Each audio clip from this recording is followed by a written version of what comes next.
It's no secret that many distributors and manufacturers face a daunting question when they come across a promising new product. Which legalization and directives does my product need to meet?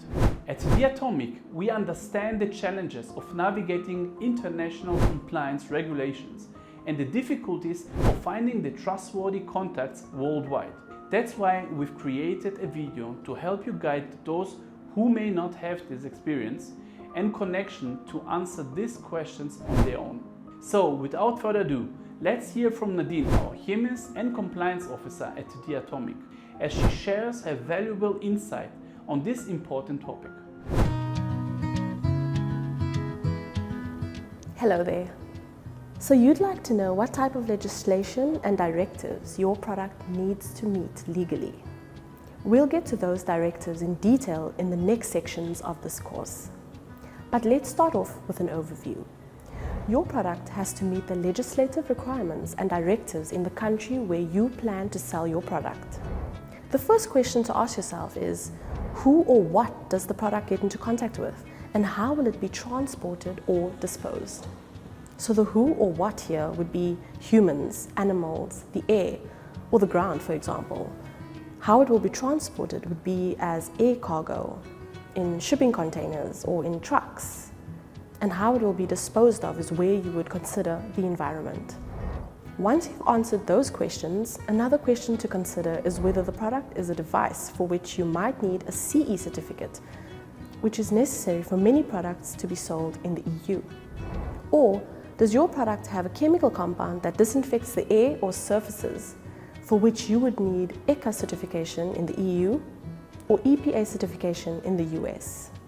Now, an important thing to remember about US EPA certification is that it can take about 2 years to register, and then it needs to be registered separately in 48 states. If you're in a big hurry to get your product EPA certified, you could rely on the Emergency Use Authorization for an EPA authorization to speed up the process. Of course, this is only if it's applicable to your product. Back to the EU.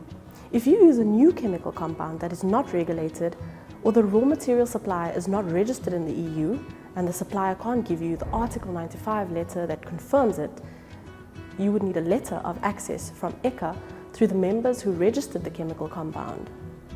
Like I said, we'll go into the specific legislation and directives for different types of products in the next sections. But I want you to get comfortable with the directives and regulations I'm mentioning, and also to get a real feel for how to start thinking about compliance. Now, to meet these directives, once you're sure which ones apply to your product, you need one of these documents. Depending on the directive, you would either need a document of conformity, or a DOC, which is self-declaration, or a third-party issued certificate, also known as evidence of conformity. This certificate is hardly ever free and will be charged according to the amount stipulated by the third party. This will also cost you a certain amount of time. I want to make sure that you understand the difference between these two types of certificates. A document of conformity is supplied by you or the factory, where you claim that your product meets all the directives and legislations. And the other is supplied by a third party, which is acknowledged by authorities or accredited by the government or the state. Got it? And do you see how different these two documents really are? Great, that's it for this lesson. Let's continue to the next one.